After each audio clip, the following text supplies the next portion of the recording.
Shalom, shalom, semangat, semangat, semangat, semangat, semangat. Selamat pagi, selamat menjelang subuh ya saudara. Sampai ketemu lagi di dalam pelayanan One Way Ministry bersama Tuhan Yesus. Kita bisa, haleluya, pasti bisa karena Tuhan. Ya, kita akan membahas tentang Sakarya 4 ayat 6. Saya pada saat ditegur anak saya, Tuhan langsung menegur saya di dalam hati saya.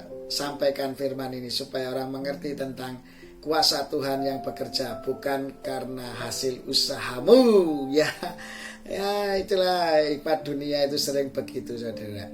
Ya, hikmat dunia akan dibongkar oleh Tuhan saat ini tentang Sakarya 4 ayat 6 ya, supaya kita mengerti. Bapa di dalam kerajaan surga, terima kasih biar kuasa firman-Mu ini bekerja bagi kami semua, dan kami yakin Kau yang mengawali dan yang mengakhiri. Tidak ada suatu kuasa apapun yang lebih hebat daripada kuasa-Mu, dan kami yakin yang sakit disembuhkan, yang susah ekonominya dipulihkan, yang memiliki akar kepahitan dilepaskan dari ikatan kedagingan ini, dan yang hidup di dalam kemenangan demi kemenangan terjadi terus atas kehidupan kita. Dan kami yakin Kau sudah mengasihi dan memberkati kami, viewer, subscriber, XL, sarana media YouTube, demikian juga InShot video editing, dan orang-orang yang menge-share firman ini kepada teman-teman yang lain. Kami yakin firman-Mu bekerja dan Kau semakin mengasihi dan memberkati kami, karena kami sudah mempersembahkan tubuh kami sebagai persembahan hidup, kudus dan berkenan di hadapan-Mu sebagai ibadah yang sejati. Haleluya, amin. Saudara yang dikasihi Tuhan, kita akan bahas Sakarya 4 ayat 6 ini saudara. Kalau dunia mengajarkan itu ora et labora, ya, bekerja dan berdoa. Nah, terus kalau bekerja dan berdoa itu mesti ini, oh kamu harus berusaha, lek gak berusaha ya gak bisa, sembuhyang tok itu ya ora ono. Nah, gini saudara, saya tanya sekarang saya tanya jujur ya, ini saya akan bongkar Sakarya 4 ayat 6. Kenapa firman Tuhan katakan bukan oleh kuat dan gagahmu, kata Tuhan ya, bukan oleh kuat dan gagahmu tetapi oleh rohku, kata Tuhan. Semua itu karena kerja Roh Kudus. Nah gini saudara, kalau kalian ingin mengetahui kehidupanmu itu berkat dari Tuhan atau berkat dari usahamu, di sini buktinya. Kalau dari Tuhan itu pasti datang, berkat itu pasti datang. Kalau dari Tuhan ya, kalau dari Tuhan tuh berkat itu pasti datang, pemberian Allah, bukan oleh kekuatanmu, bukan oleh kuasamu, bukan hasil usahamu, tapi itu pemberian Allah oleh kuat kuasaku, kata Roh Kudus. Nah itu namanya berkat yang dari Tuhan. Tetapi kalau berkat itu karena usahamu, karena kepinteranmu, ya toh, karena otak-atik pikiranmu ini, itu hasil usahamu. Tetapi saya mau tanya lagi saudara, kalau itu hasil usahamu, benar enggak hasil usahamu? Sekarang saya tanya jujur nih saudara ya, kalau nafas hidup itu diambil sama Tuhan, kita meninggal, kira-kira kita bisa berusaha enggak saudara? Kaget saya saudara. Ya gak bisa saudara, namanya orang meninggal, orang mati itu ya sudah masuk 2 kali 1, gak bisa melakukan apa-apa. Sekarang yang menentukan hidup mati manusia itu siapa? Tuhan kan? Berarti semua karena oleh Roh Tuhan yang memberi kesempatan hidup di dalam diri kita ini. Ya, rohnya belum dicabut, berarti kita masih hidup.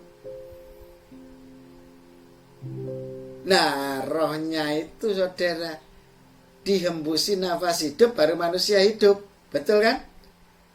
Jadi kalau kamu diberi kesempatan hidup, rohnya itu hidup di dalam dirimu, sebetulnya itu bukan dirimu, itu roh Allah yang tinggal di dalam kamu. Nah cuma kita itu repotnya gini saudara, tidak mengakui keberadaan roh Allah di dalam kehidupan kita, malah mengakui diri kita ini loh aku. Aku gaya King Kong, ha ha ha ha ha. Ya begitu saudara, kayak King Kong saudara, merasa hebat. Tapi begitu diambil nafas hidupnya, makludek, sereso popo. Nah ini loh, Tuhan Yesus bongkar di sini saudara. Kamu di mana posisinya? Semua karena usahamu? Nggak mungkin. Karena pemberian Allah, kita masih diberi kesempatan hidup.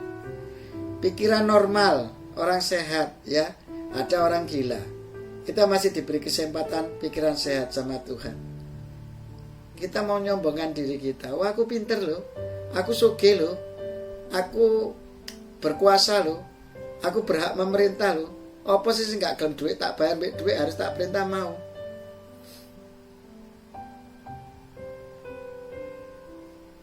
Di mana coba? Kehebatanmu sampai di mana? Ya terserah. Makanya lihat Galatia 5 ayat 19. Tetap saya ingatkan terus ayat ini. Galatia 5 ayat 19. Coba dibuka. Kamu masuk di bagian situ enggak? Seperti season yang kemarin, yaitu sudah disebutkan bahwa lebih berkat memberi daripada menerima, lebih berkat mendoakan daripada doa-doaan, lebih berkat melayani daripada dilayani, lebih berkat menolong daripada ditolong, lebih berkat membantu daripada dibantu. Semua itu Tuhan Yesus lakukan loh terhadap ciptaannya loh. Apa hebat? Sang pencipta aja mau melayani ciptaannya. Kita ini kok gak mau, sebagai ciptaan kok gak mau melayani yang menciptakan, itu kan lucu toh ya. HP itu kita pakai, diciptakan manusia, setelah itu kita fungsikan itu untuk melayani manusia. Saudara, HP ini, ciptaan ini kan kita ini kodo saudara, kurang ajar istilahnya. Tuh wablak wis, lek wong Jawa Timur ini kodo namanya. Ngomongnya itu, was konyol manusia itu. Diciptakan oleh Allah kok tidak untuk kemuliaan, untuk bermanfaat bagi sang penciptanya itu. Waduh.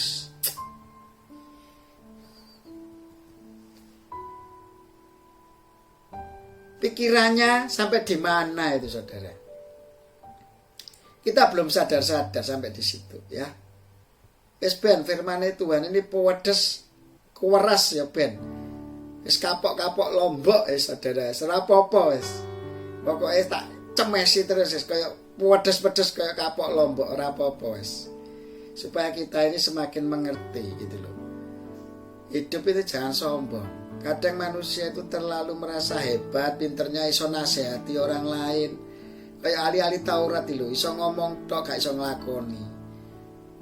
Saudara, sampai di mana posisinya saat ini?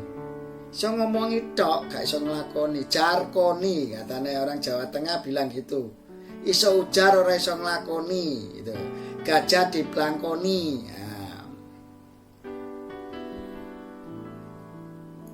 Ahli Taurat juga begitu saudara. Nah kita masuk ahli Taurat apa kita itu memang pelaku-pelaku firman. Jangan kita bisa menasihati orang lain padahal diri kita sendiri sering berbuat dosa saudara. Malu-maluin itu saudara. Seringkali kita itu merasa hebatnya di situ. Nggak merasa bahwa diri kita ini, oh iya aku bisa begini, bisa berbuat seperti ini karena anugerah Allah, karena kesempatan Allah untuk aku supaya menjadi orang benar dan baik dan berkenan kepada Tuhan untuk mengasihi sesama seperti diriku dan aku bermanfaat bagi orang banyak. Saya belajar banyak saudara, jadi saya buka wedangan ini bisa melayani orang banyak itu saya bersuka cita saudara. Saya nggak apa-apa, saya nggak merasa seperti saya seorang pembantu, tetapi saya merasa bahwa lebih berkat melayani daripada dilayani. Itulah ajaran Tuhan saudara. Terserah kita mau seperti apa. Sekarang seorang sales ya toh, kalau nggak memiliki hati seorang hamba untuk melayani pembeli, nggak bisa saudara. Pembeli adalah raja ya. Kalau kamu mau pakai ilmu-ilmu dari Tuhan Yesus, itu di Alkitab itu sudah ditulis semua saudara. Ilmu marketing itu sudah ada semua. Semua oleh karena anugerah Tuhan ya. Manusia nggak bisa ya tanpa diberi kesempatan oleh Tuhan. Semua karena pemberian Tuhan. Kita loh bisa beriman kepada Tuhan aja, itu loh pemberian Tuhan. Kita bisa hidup sampai saat ini dan memuliakan Tuhan Yesus, itu loh pemberian Tuhan. Karena kita masih diberi kesempatan hidup, nggak tahu sampai umur berapa. Tapi selama hidup kita itu harus bermanfaat untuk Sang Pencipta, karena kita ini ciptaannya. HP itu saya ciptakan supaya HP ini bermanfaat bagi saya. dan bermanfaat bagi orang banyak, gak saya tok. Jadi kita diciptakan Allah itu untuk bermanfaat untuk Allah dan sesama manusia. Makanya Tuhan bilang apa? Bukti kalau kamu mengasihi Allah yang tidak kelihatan pada saat kamu menjadi pelaku firman, yaitu mengasihi sama manusia seperti dirimu sendiri. Itu bukan oleh kuat dan gagah perkasamu, tetapi oleh Allah. Namanya pemberian itu pakai usaha enggak, saudara? Saya tanya. Kamu saya beri, pakai usaha enggak, saudara? Enggak pakai, saudara. Makanya kalau kamu di dalam Tuhan itu enak, saudara.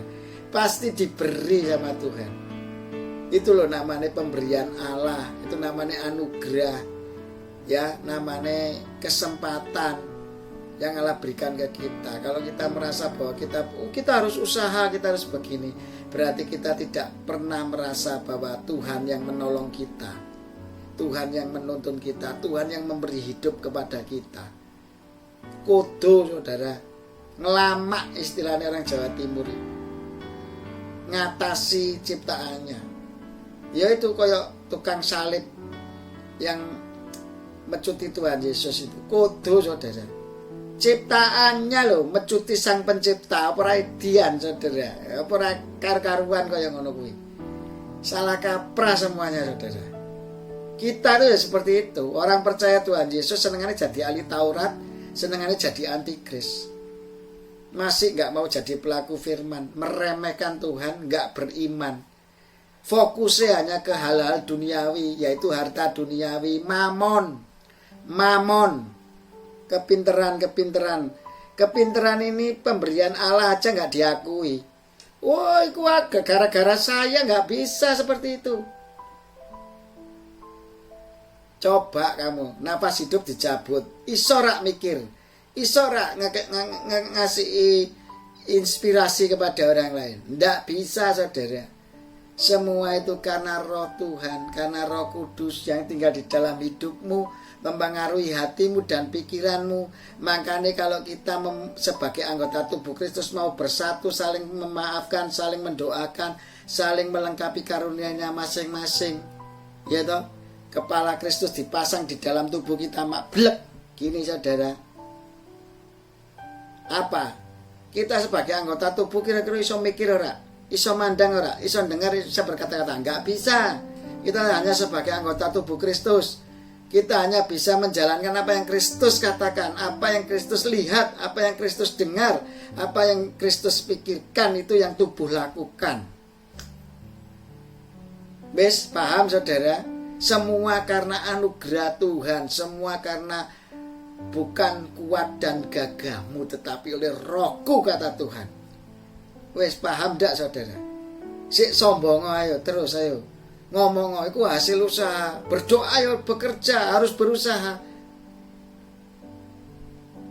Selama kita tidak mau merendahkan diri bahwa ini anugerah pemberian Tuhan, sehingga kita bisa melakukan apa yang kita lakukan ini dan bermanfaat bagi orang banyak, dan merasa bahwa itu diri kita, usaha kita, itulah namanya kesombongan. Selamanya Tuhan gak bisa pakai kita, orang-orang yang seperti ini. Tuhan lo katakan sama saya bolak-balik, Bambang kamu keset. Enak posisinya keset? Ya ndak enak, saudara. Dihina orang, diinjek-injek orang, kotorannya orang-orang nempel di keset saya. Tuhan Yesus begitu enggak kira-kira? Dosanya orang berdosa nempel di kesetnya Tuhan Yesus enggak, saudara? Iyalah. Tuhan Yesus enggak berdosa disuruh jadi orang berdosa kok. Suruh harus menebus dosa-dosa orang berdosa kok. Kita ini juga hamba-hamba pelayan Tuhan milik Kristus, saudara. Jadi kita juga harus seperti itu. Seperti Kristus rela menderita untuk sesama kita yang masih di dalam dosa. Berdoa syafaat bagi mereka. Kalau Tuhan izinkan kita suruh menegur mereka, kita tegur mereka. Ya toh? Kita ingatkan melalui firman-firman Tuhan yang sudah tersampaikan ini. Saudara, kalau dipikir ya, lihatlah season-season firman Tuhan saya yang dari awal sampai sekarang ini. Apa saya bisa menceritakan firman Tuhan seperti ini. Nggak bisa saudara pertamanya. Karena saya nggak memiliki kemampuan apa-apa. Tetapi Roh Kudus terus tuntun. Ayo Bambang, berjalan di dalam firman-Ku, aku yang memberikan pertolongan. Apa yang kamu katakan, aku akan tolong dan engkau akan mengatakannya. Kirain saya nyampaikan firman gini ada persiapan, nggak ada. Nggak pernah persiapan seperti orang-orang yang ditulis di apa itu, nggak pernah. Saya doa, setelah itu Roh Kudus katakan, saya sampaikan. Dan firman-firman yang saya sampaikan ini sudah menjadi rema dan sudah saya alami. Makanya saya bisa cerita saudara. Nggak perlu pakai teori rumus, wah ini mempersiapkan khotbah tentang hidup yang diberkati Tuhan. Wah ditulis oleh ayat-ayat yang membawa berkat. Berarti kita orangnya yang cerita itu nggak pernah ngalami, iso cerita. Gimana saudara? Kalau orangnya nggak pernah ngalami terus bisa cerita firman Tuhan yang disampaikan, kira-kira gimana saudara? Ahli Taurat iso ngomong tok ora iso nglakoni. Nah kalau saya nggak begitu. Roh Kudus tolong saya dijamah Dia, saya diberikan rema-rema firman Tuhan yang sudah jadi bagian dalam hidup saya ngalami firman Tuhan itu, baru Roh Kudus katakan, saya baru bisa cerita seperti ini. Nah itulah bedanya saudara. Setiap orang tapi saya sadar memiliki karunia masing-masing dan memiliki talenta yang berbeda. Kita saling melengkapi. Ayo orang-orang yang percaya Tuhan Yesus, percaya dalam hati bahwa Yesus Kristus telah mati dan bangkit, ya, dibenarkan, dan kita mengaku dengan mulut bahwa Yesus Kristus adalah Tuhan, diselamatkan. Kita adalah anggota tubuh Kristus yang saling bersatu, memiliki karunia talenta yang berbeda, saling melengkapi. Ayo kita tegakkan kepala, jelek. Nah balik lagi, kepala Kristus, berarti kita sebagai anggota tubuh Kristus, perkataan, pendengaran, penglihatan dan pikiran Kristus yang harus kita pakai, kita jalankan sebagai anggota tubuh Kristus. Kalau kita belum bisa berjalan di dalam itu, ada sesuatu yang aneh, ada sesuatu yang salah dalam kehidupan kita. Ya, bukan oleh kuat dan gagahmu, tetapi oleh Rohku, kata Tuhan. Sampai di mana? Galatia 5 ayat 19. Yo terus jalan ke. Kalau kamu tetap berjalan dalam Galatia 5 ayat 19, nggak akan lama saudara. Ada batasnya di dunia ini. Orang-orang yang sombong, yang kaya, orang-orang yang sombong dalam pemiskinan, miskin sombong. Orang-orang yang sedang dalam kesombongan, sedang sombong, miskin sombong, kaya sombong. Semua tidak ada harganya di hadapan Tuhan. Itulah upahmu pada saat kamu sombong di dunia. Ya sudah, itu upahmu. Upah di surga nggak ada. Apa yang kamu tanam sekarang, apa yang kamu katakan, itu percuma saudara. Kalau dengan kesombonganmu kamu merasa bahwa kamu bisa, nggak bisa. Nafas hidupmu diambil, kamu nggak bisa apa-apa. Ya terserah ding, kalau mau sombong ya monggo lah. Itu terserah. Bagi saya kerendahan hati jadi pelayan Tuhan, dihina orang, diapa-apakan orang, nggak apa-apa, nggak masalah. Kita keset. Saya adalah keset-keset Allah. Saya adalah pelayan-pelayan Tuhan dan posisi saya di bawah. Lebih berkat saya melayani daripada dilayani. Saya nggak mau dilayani saudara. Saya ingin melayani. Nggak masalah. Siapapun orangnya saya layani. Orang miskin, orang kaya, saya akan layani. Itulah pengajaran Tuhan, pengajaran Allah kepada saya. Allah itu mengasihi umat manusia. Mudah mengampuni, mudah memaafkan, mudah hidup di dalam kasih. Ya, saling mengampuni dan saling memaafkan. Kalau di Muslim itu diajarkan maaf lahir dan batin. Idul Fitri, hari yang suci, hari yang fitri, hari yang suci. Setiap hari itu harus bisa begitu saudara. Jangan lebaran tok terus hidup fitri, ya enggak begitu. Mati ngenteni lebaran berarti cek mlebu surga.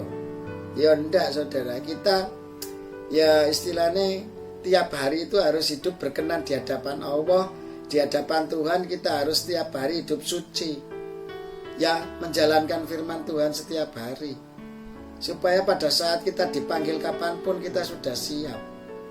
Kan Allah mengatakan demikian dalam kehidupan kita. Ayo bersandar pada kekuatan Allah, menyadari bahwa kalau kita melakukan firman Tuhan itu menghargai Tuhan.